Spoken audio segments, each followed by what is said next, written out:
Di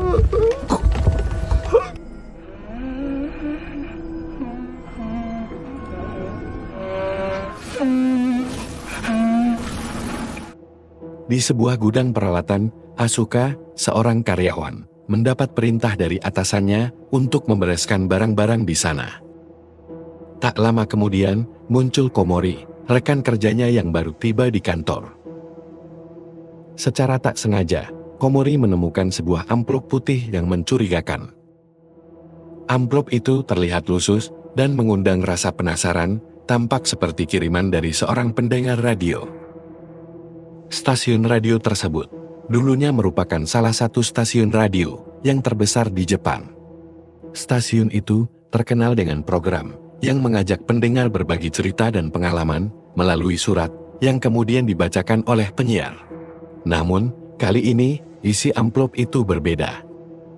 Sebuah kaset pita misterius dengan label yang usang tampak berada di dalamnya. Saat itu di ruang siaran, penyiar sedang mengadakan sesi telepon langsung dengan para pendengar. Tiba-tiba, seorang penelepon menghubungi, namun suaranya terdengar samar, hanya berupa rintihan seorang perempuan. Penelepon tersebut menanyakan, dengan suara rintihan samar, apakah kaset kirimannya telah sampai. Hal itu, seketika membuat penyiar merasa gelisah dan kebingungan. Meski heran, penyiar melanjutkan siarannya dan mengabaikan telepon tersebut. Di gudang, Komori kembali masuk dan mendapati Asuka masih berada di sana, sedang menyanyikan lagu di tengah kegelapan. Ketika lampu dinyalakan, Asuka tiba-tiba menghilang, menyisakan kaset yang terjatuh di lantai. Komori terkejut, namun tak lama kemudian, Asuka muncul dari luar ruangan. Lalu, siapa yang tadi ada di dalam gudang? Di kaset tersebut, terdapat tulisan, lagu untuk semua orang, dan di amplop terdapat alamat pengirim, atas nama Sana Takaya. Di dalamnya juga terdapat catatan, bahwa lagu itu dibuat 30 tahun lalu. Cerita kemudian beralih kepada Gonda, seorang detektif yang tengah menyelidiki kasus hilangnya Hayato, anggota boyband terkenal di Jepang. Hayato menghilang setelah menghadiri wawancara di stasiun radio tersebut. Gonda tertarik menangani kasus ini karena besarnya perhatian publik, apalagi setelah kabar baru muncul bahwa Komori dan Asuka juga hilang secara misterius di kantor stasiun radio yang sama. Nyonya Rin, manajer Hayato, memohon bantuan Gonda untuk menemukan sang idola. Gonda mulai menanyai anggota boyband lain yang mengaku mengalami berbagai kejadian aneh dan tak terjelaskan. Beberapa dari mereka mengaku melihat penampakan gadis berseragam sekolah, memegang pemutar kaset, dan memainkan lagu yang aneh. Lagu itu mempengaruhi siapa saja yang mendengarnya, hingga mereka secara tak sadar menghafalnya. Kemunculan penampakan tersebut semakin sering menghantui para anggota boyband, menambah ketegangan dalam cerita. Reo, salah satu anggota boyband, pernah melihat gadis tersebut di jalan. Teror tersebut kemudian menjalar ke anggota lainnya, memperkuat dugaan Gonda bahwa kaset misterius itu berhubungan dengan hilangnya para korban. Nyonya Rin dan Gonda menyelidiki lebih jauh dengan memeriksa rekaman CCTV kantor. Di sana, terlihat Asuka keluar dari gudang sambil membawa kaset, namun tak lama setelah itu, Asuka pun dinyatakan hilang tanpa jejak. Di stasiun radio itu, mereka semua berkumpul. Salah satu dari mereka menemukan kaset tersebut, bersama amplop yang tergeletak di meja Asuka. Mereka memutuskan untuk memutar kaset itu, dan yang terdengar hanyalah suara gadis, dengan nada melankolis. Sekiguchi, yang merasa tidak nyaman dengan lagu itu, segera meminta agar kaset dimatikan. Namun, meski sudah dimatikan, lagu tersebut tetap terdengar di ruangan. Tiba-tiba, dari ruang siaran, muncul sosok gadis berseragam sekolah, dengan wajah yang seketika berubah menyerupai Asuka. Namun, saat mereka memeriksa ruangan tersebut, Tidak ada siapapun di sana. Hanya terdapat bekas tangan misterius yang terlihat menempel di kaca, meninggalkan jejak aneh. Beberapa dari mereka meyakini itu adalah bayangan Asuka, namun Nyonya Rin melihat sosok gadis berseragam itu dengan jelas. Penglihatan ini ternyata juga pernah dialami oleh Sekiguchi dan Yuta sebelumnya. Misteri lagu dari kaset pita itu masih terus menghantui mereka. Gonda kemudian menyarankan untuk memutar kaset secara terbalik dengan harapan menemukan pesan tersembunyi. Benar saja, terdengar suara gadis itu berulang kali berkata, "Dengarkan," namun hanya kata itu yang terdengar berulang-ulang. Karena tidak tahan, Yuta mematikan kaset tersebut. Gonda kemudian membaca tulisan di amplop yang mencantumkan bahwa lagu tersebut dibuat 30 tahun lalu oleh seseorang bernama Sana Takaya, lengkap dengan alamat rumahnya. Gonda terkejut saat mengetahui bahwa Sana Takaya adalah teman sekolahnya dulu. Meskipun mereka tidak sekelas, Gonda masih ingat alamat rumahnya dan kejadian di sekolah saat itu. Dulu, seorang gadis pernah terjatuh dari atap sekolah dan meninggal dunia. Gadis itu dikenal dekat dengan Sana Takaya, dan ada desas-desus bahwa kejadian itu dipengaruhi oleh hubungan mereka. Untuk mengungkap kebenarannya, Gonda, Nyonya Rin, dan Yuta mendatangi sekolah, tempat Gonda dan Sana Takaya menuntut ilmu. Di sana, mereka ditemani oleh guru senior, Itoi, yang juga merupakan guru mereka. Guru Itoi memperlihatkan album foto siswa angkatan Sana Takaya. Ketika Yuta dan Nyonya Rin melihat foto-foto tersebut, mereka mengenali wajah gadis yang pernah menampakkan diri kepada mereka. Gadis itu adalah Sana Takaya. Itoi terkejut, namun ia juga menunjukkan buku milik Sana. Di dalam buku itu tertulis, "Impianku adalah menyampaikan laguku kepada semua orang dan menarik mereka ke dalam duniaku, agar aku bisa menciptakan lagu-laguku dengan jiwa mereka." Buku itu berisi lirik-lirik lagu yang terdengar aneh dan mencerminkan sifat ekspresif Sana. Itoi menjelaskan bahwa Sana memiliki kepekaan yang unik dan bakat luar biasa. Namun sayangnya, dia meninggal di usia muda. Rasa penasaran Yuta dan Nyonya Rin semakin besar untuk mengetahui apa yang sebenarnya terjadi pada Sana.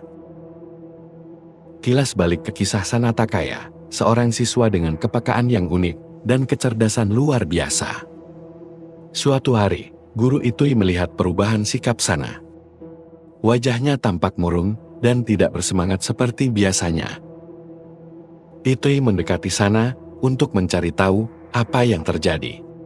Dengan suara pelan, Sana bercerita bahwa ia merasa tidak lagi memiliki semangat, menyebut bahwa hubungannya dengan ibunya menjadi tegang. Perkataan itu membuat Itoi terkejut. Sejak saat itu, perilaku Sana berubah drastis dan teman-teman sekelasnya mulai menjauhinya. Suatu ketika, Itoi memergoki Sana merangkak di bawah lemari dengan tangan yang tergores saat berusaha mengambil sesuatu. Ternyata, buku lirik lagunya disembunyikan oleh teman-temannya. Buku itu berisi lirik-lirik yang ia ciptakan sendiri. Tragedi pun terjadi di sekolah ketika seorang siswa jatuh dari lantai atas. Rumor beredar bahwa kematian itu terkait dengan lagu ciptaan Sana, meski saat itu tidak ada yang menganggapnya serius. Suatu hari, Sana menelepon guru itu dengan suara ketakutan, meminta bantuan mengenai ayah dan ibunya. Namun, telepon terputus dan Itoi tidak tahu apa yang sebenarnya terjadi. Karena khawatir, Itoi mendatangi rumah Sana. Sesampainya di sana, ia terkejut melihat Sana sudah meninggal dengan pemutar musik di dekat tubuhnya. Kedua orang tuanya tampak terguncang melihat Sana yang telah tiada. Setelah kejadian itu, Itoi tidak pernah lagi bertemu dengan orang tua Sana.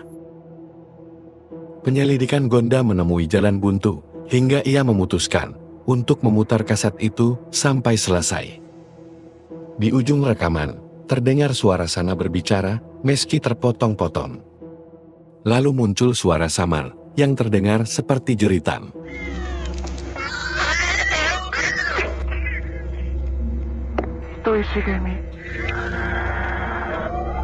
Dalam rekaman, Sana juga menyebut adik laki-lakinya. Ternyata, pada saat itu, ibunya sedang hamil. Yang mengejutkan adalah saat Sana, dengan tatapan kosong, merekam suara yang aneh, untuk dijadikan bagian dari lagunya. Itoi kemudian menemui Gonda di mobil, dan menceritakan semua kejadian aneh, yang dialami Sana. Ia tidak ingin cerita ini, tersebar luas, sebab itulah ia memilih diam selama ini. Ketika mengambil buku Sana dari bawah lemari, Itoi sempat melihat Sana, dengan ekspresi yang tidak biasa. Ia menyadari, bahwa Sana memiliki kepribadian yang kompleks. Di sisi lain, teror mulai menghantui Alan. Dari arah belakang, ia merasakan ada sesuatu yang mengikuti. Saat menengok, ia melihat seorang anak kecil menatapnya, dan perlahan mendekat. Ternyata, siapapun yang didekati oleh Sana, mengalami nasib misterius. Yuta terguncang, saat mengetahui kejadian tersebut, terjadi pada Alan. Hingga saat ini, yang tersisa hanya Nyenyarin, Yuta, dan Gonda. Hilangnya orang-orang itu, ternyata berkaitan dengan lirik lagu Sana Takaya, yaitu aku ingin menarik orang-orang lain ke duniaku. Untuk melanjutkan penyelidikan, mereka kembali ke rumah keluarga Sana Takaya, yang kini telah kosong. Orang tua Sana pun, sudah tidak diketahui keberadaannya. Di depan tangga menuju kamar Sana, Yuta tanpa sengaja melihat, melalui cermin, bayangan, yang memperlihatkan kejadian di rumah itu. Terlihat sebuah kabel, menjulur keluar dari kamar Sana. Ayahnya pernah menanyakan tentang kabel tersebut, dan Sana menjawab, bahwa kabel itu tersangkut di pintu, hingga menyebabkan pintu terkunci. Sana kemudian meminta ayahnya, untuk menarik kabel tersebut. Tanpa curiga, ayahnya mulai menarik kabel itu, bahkan ibunya ikut membantu. Ternyata, tindakan mereka tanpa disadari, telah menyebabkan sebuah tragedi. Nyonya Rin yang menyaksikan kejadian itu, bergegas masuk ke kamar, untuk menghentikan peristiwa tersebut. Namun, pintu kamar tiba-tiba tertutup rapat.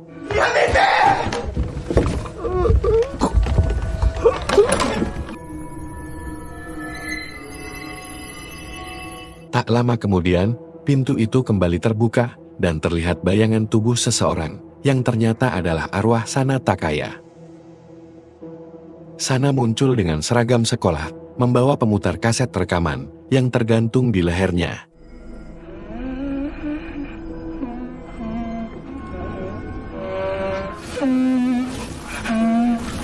Di sisi lain, Yuta seakan berada di dunia lain, berusaha menolong Sana, namun sudah terlambat. Mereka berdua malah terjatuh. Suara gaduh terdengar dari balik pintu, dan ternyata Nyonya Rin berhasil masuk, dan menemukan pemutar kaset milik Sana. Dengan mendapatkan pemutar kaset itu, kutukan arwah Sana pun berakhir. Orang-orang yang hilang, akhirnya kembali dengan selamat. Ternyata, untuk menghentikan kutukan dari lagu itu, pemutar kaset milik Sana harus digunakan. Media inilah, yang menjadi sumber kutukan lagu tersebut, disebarkan untuk mengambil jiwa manusia.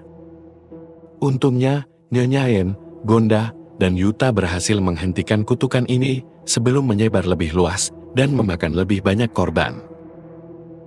Film pun berakhir, dengan keberhasilan mereka, menyelamatkan banyak nyawa. Jika kalian tertarik mengikuti cerita penuh misteri lainnya, jangan lupa untuk subscribe, agar tidak ketinggalan alur horor selanjutnya.